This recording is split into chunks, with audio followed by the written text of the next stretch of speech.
今天我們要談的是一座海拔不算最高，卻比任何世界名峰更能讓人心生敬畏，甚至感到深深恐懼的地方——冈仁波齊。在藏語裡，它被稱為雪山之寶。在多種古老信仰的體系裡，它是世界中心，是諸神駐留的所在。然而，在當地藏民流傳的世代口述裡，還隱藏着一些他們不願對外訴說的禁忌。那些禁忌之後，似乎埋着一個遠超我們理解範圍的秘密。這裡是意識覺醒，記得按讚、訂閱並打開小鈴鐺，這樣您就不會錯過我們的新影片。官方給出的理由是，為了尊重宗教信仰，岡仁波齊永久禁止攀登。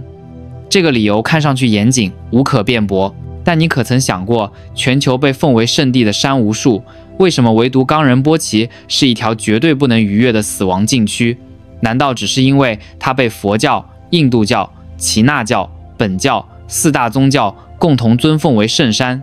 這顯然只是表面解釋，更深層的原因被巧妙藏了起來。時間回到上世紀80年代，當時的登山界英雄，首位登上全部14座8000米高峰的意大利傳奇萊因霍爾德·梅斯納爾，曾得到官方允許攀登岡仁波齊。這種許可在當時幾乎是獨一無二的。然而，面對海拔僅6600多米的這座山，他最終卻主動放棄。他給出的原因是出於敬畏，但我們都明白，一個把生命常年掛在刀鋒上的男人，一個把死亡當作日常試煉的冒險家，會因為模糊的敬畏感而放棄創造歷史的機會嗎？還是在他站在那座雪山腳下時，感受到某種無法言說的訊息，讓他意識到這座山根本不屬於人類？那不是敬畏，而是一種深刻、清醒甚至原始的恐懼。他知道攀登岡仁波齊所要付出的不是體能，而是生命本身。梅斯納爾的恐懼並非空穴來風，歷史上確實有一支由科學家組成的隊伍，試圖不信神，只信數據，地登頂做研究。他們在當地喇嘛多次勸阻下取消計劃，但不久後，傳聞中隊伍裡4名成員在離開岡仁波齊地區1-2年內，相繼以各種看似無關聯的原因離世。他們並非死於山難，而是回歸正常生活之後，被某種看不見的力量緩慢耗盡生命。那不像意外，更像一種遲緩生效的詛咒，或者從科學角度看，是某種來自高能量環境的特殊輻射，在他們體內啟動了不可逆的變化，使生命程序在暗中被改寫。從那一刻起，他們像是被山標記了一樣，無論走到哪裡，都逃不過那股力量的尾隨。這也因此解釋了當地流傳的眾多禁忌：轉山必須順時針，不能逆行，不能隨意觸碰瑪尼堆上的石塊，進廟不能踩門檻。在外人看來，這些像是迷信，但若岡仁波齊周圍確實存在強大又危險的能量場，這些禁忌可能根本不是宗教的儀式，而是一套經過上千年驗證的安全操作指引，是保護人類不觸發某種致命機制的規章。當地人不敢多說，不是怕神明降罪，而是他們知道，有些力量一旦驚動，無人能承受其後果。這座山一直在用自己的方式提醒世人不要靠近，而這股神秘力量的源頭，也許就藏在它腳下的那2個形態截然不同的湖泊裡。在神山南側，一東一西的2個湖緊挨着，東邊的叫馬旁雍措，意為永恆的碧玉湖，是高原上著名的淡水聖湖，湖水清澈甘甜，被視為能洗淨心靈五毒的神泉，甚至連甘地的骨灰也灑入其中。與之隔着一道薄堤的西側，卻是完全不同的景象。拉昂措意為有毒的黑湖，是苦鹹水，四周荒涼，人跡罕至。一個象徵生命，一個象徵死亡，一個潔淨，一個詭異。它們像被刻意擺放在一起，構成鮮明對立。更怪異的是，從高空俯瞰，聖湖像一輪圓日，鬼湖宛如一彎新月，日月並至。這不像天然巧合，更像是某種帶有象徵意義的設計。地質學研究指出，這2個湖在遠古時期本是一體，卻被某種力量人為的分割。那麼，誰在分割？為什麼要分割？這是否意味着一個完整的能量系統被刻意拆分為正負2極？就像電池必須具備正負極才能儲能放能，聖湖為正極，釋放着純淨力量；鬼湖為負極，吸收着黑暗能量。它們形成陰陽循環，為神山提供持續動力。這個假說還解釋了另一個詭異現象：時間扭曲。有探險家記錄，在岡仁波齊區域停留12小時，頭髮與指甲的生長速度堪比外界2周。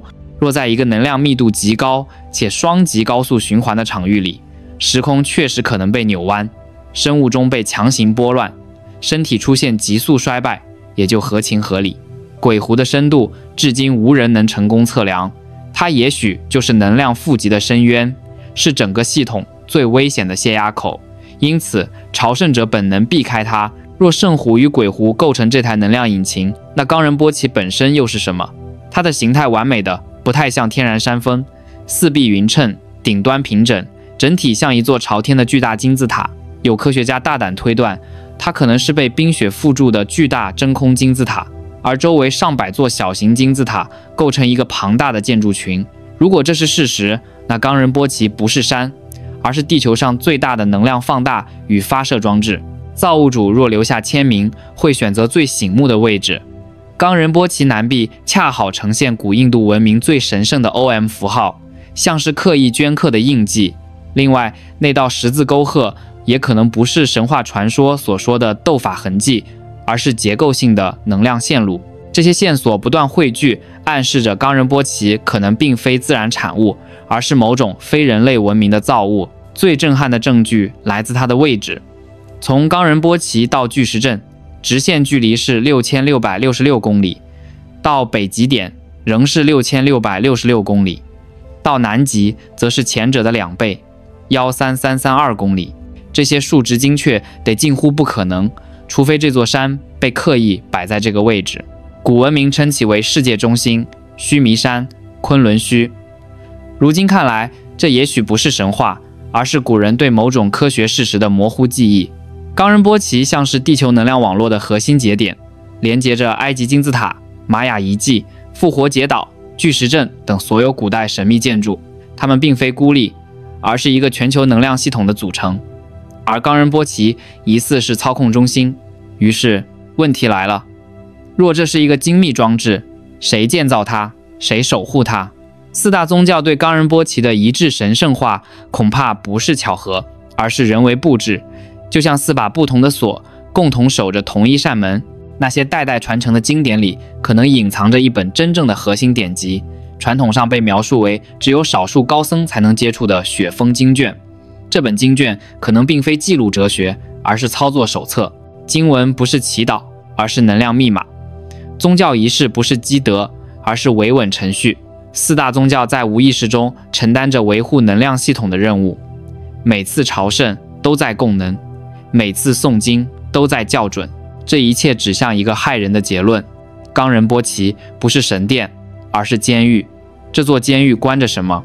也許是早在人類出現前就存在的高能實體，也可能是超古文明遺留下足以改變物理法則的危險技術，甚至是宇宙早期殘留的能量源頭。那條永恆的攀登禁令是為了避免有人誤觸封印。聖湖與鬼湖維持着陰陽平衡，時間扭曲則是能量外洩，全球散落的古遺跡是加固結構，而雪峰經卷是封印密碼。可如今冰川融化、信仰衰退、頻率干擾、人群湧入，都在無聲破壞封印。那個沉睡的存在，也許正悄然甦醒。當這座由眾神守護萬年的監獄開始鬆動，當封印失效的那一刻真正到來，從裡面走出來的會是什麼？也許我們一直以為的神蹟，其實是古代文明為了封鎖某種危險而刻意留下的迷彩。那些朝聖者口中的神奇加持，或許只是能量系統在穩定運行時散出的餘波。而所有宗教圍繞岡仁波齊形成的共識，更像是一場跨越數千年的默契合作，用信仰的形式守住一個人類無法承受的秘密。真正的問題在於，當這一切的平衡開始出現裂縫，我們是否已來不及阻止後果的發生？冰川的退縮，讓原本被冰封的岩層逐漸裸露。這些岩層本就是封印結構的一部分，只要有一條裂縫出現，內部的能量就可能洩露。那些被誤解為神蹟，被當成傳說的時空扭曲現象，或許會以更劇烈的方式顯現。與此同時，旅遊者的頻繁進入帶來手機信號、衛星定位、電子設備產生的頻率干擾，這些干擾穿透空氣，持續觸碰着古老系統最敏感的層面，而守護封印的密語與儀式卻正逐漸被遺忘。宗教儀軌被簡化成表演，誦經被記錄成觀光畫面，真正的頻率密碼無人再能完整重現。在這樣的環境下，維繫封印的力量正一點點流失，在我們毫無察覺的日常裡悄悄瓦解。如果岡仁波齊真是一座古老文明留下的監獄，那麼被囚禁的存在並不會永遠沉睡。能量系統只要出現足夠的紊亂，封印就會鬆動，而封印一旦鬆動，它就會以自己的方式回應外界。也許是一場更劇烈的時間扭曲，也許是某種無法解釋的地壳震盪，也可能是更深層的意識擾動滲透進人類的文化與夢境。我們以為是傳說的香巴拉與阿加爾塔，也許並非真正的地下城，而是能量結構在深層空間投射出的殘影，是封印常年運轉下的副產品，被古人誤以為是神界入口。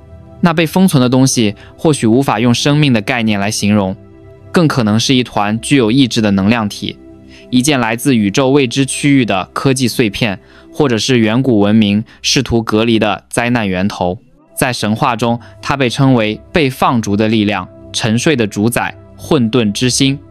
這些稱呼未必是神話，而是古人為了不直面真相而做出的象徵性表達。如今的地球文明正處在科技加速、氣候變遷、能源結構動盪的臨界點，幾乎所有古老封印都在被間接影響。當冰川逐年減少，當大氣層的頻率分布因人類活動發生變化，當衛星信號形成全球無死角覆蓋，這些未知的能量結構都在被迫重新適應我們這個時代。如果岡仁波齊的封印機制不屬於地球文明，這種變化對它來說就是不可避免的破壞。換句話說，我們並非主動破壞封印，而是文明發展本身就在干擾它。每一次海量遊客拍照上傳，每一次飛行器穿過上空，每一次極端氣候引發震動，可能都在無聲推動封印向極限逼近。於是我們不得不面對那個最危險的問題：當這座古老的監獄真正被打開的瞬間，人類將迎來什麼？會是遠古文明想盡辦法壓制的災厄，是足以顛覆自然法則的能量，是影響意識與時間的未知實體，還是一個我們連稱呼都無法定義的存在？而更關鍵的是，我們有能力阻止它嗎？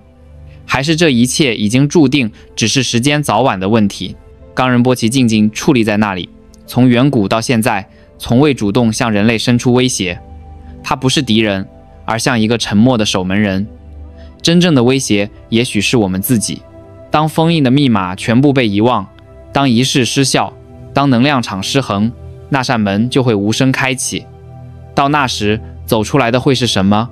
是某種力量，某個意識，還是一個被遺忘的文明試圖傳達的警告？沒有人知道。但可以確定的是，那絕不會是我們能輕易承受的存在。我們只知道時間已經開始倒數。如果說岡仁波齊是一座監獄，那就意味着一個更驚人的事實：有人設計過它，有人建造過它，有人知道它在守着什麼。那些有人究竟是誰？現代科學無法回答，但所有古老文明都給出了相似的暗示。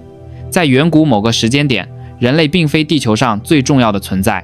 我們一直以為自己是從野外走向文明的進化者，但越來越多線索指向另一種可能：人類文明是歷史長河裡被重新啟動的一段，而在它之前，曾有一個技術高度發達、掌握自然法則核心密碼的超前文明。他們不僅能操控能量，也能扭曲空間，甚至能把意識轉化成結構性的力量，儲存在地球某些特定節點。岡仁波齊可能就是其中最大的節點。它不是自然生長的山體，而像是遠古工程留下的封印結構。如此巨大的工程，沒有任何現代工具能做到，更不是部落文明能建造。那些文明留下的痕跡被分散在地球各地：復活節島的巨象、南極海底的幾何結構、南美洲無法解釋的巨型岩石拼裝、埃及金字塔的天體對齊、巨石陣的天文天線布局。人類從來不願承認這些東西之間存在聯繫，但岡仁波齊的位置結構與能量指向，讓它顯然是這個全球網絡的核心。所有遠古遺跡就像是鎖鏈上的環，而岡仁波齊是那把鎖的中心。於是問題又出現了，為什麼要封印？封印的對象是誰？是什麼樣的存在？連遠古文明都必須傾全力遏制。從藏地的古老口傳中，我們能聽到一種模糊的暗示，在遙遠年代，有一種被稱為先天者的存在降臨過大地。他們不是生命，而是某種具有意志的能量。他們不以形體存在，卻能影響地球的磁場、地殼運動以及生命的結構。對古人而言，那就像神；對現代科學而言，那是一種無法測量的能量異常；而對遠古文明而言，那是一種必須封印的災難源頭。據傳，先天者的意志無法被徹底摧毀，只能被削弱、限制，並鎖在一種特殊的能量結構之中。也就是說，它不是被殺死，而是被困住。岡仁波齊就是這個結構的中心，而聖湖與鬼湖是能量的雙極平衡點。只要陰陽維持穩定，封印就能持續壓制這種存在，讓它無法重新影響世界。但在當今時代，這個平衡正被打亂。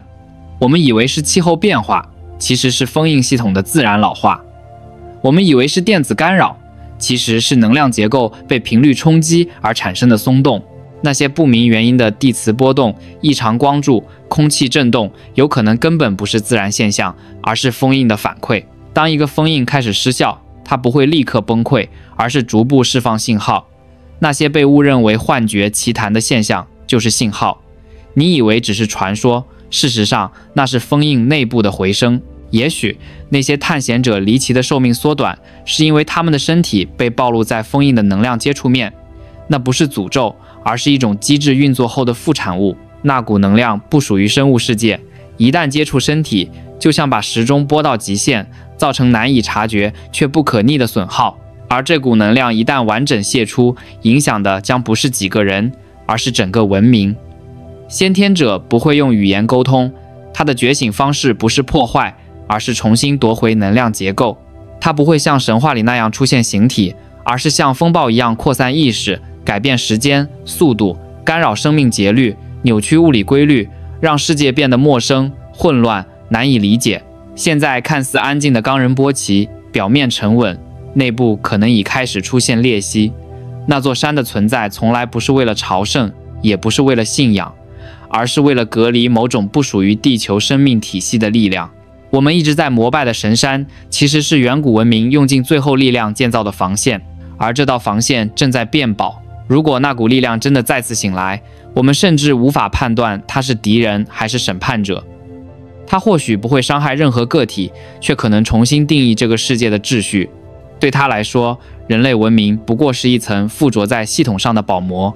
封印若失效，它將按自己的方式重寫規則，而我們甚至无法理解那將意味着什麼。所以，真正的關鍵不在於岡仁波齊是什麼，而在於封印失效後，它會讓什麼回到這個世界。那扇門後究竟是什麼狀態的存在？它會遵循遠古的規則，還是會帶來全新的法則？我們又是否有能力承受這樣的變化？這個答案沒有人敢確認。我們只能確信一點，那個時間節點正在逼近，而沒人知道倒計時還剩多久。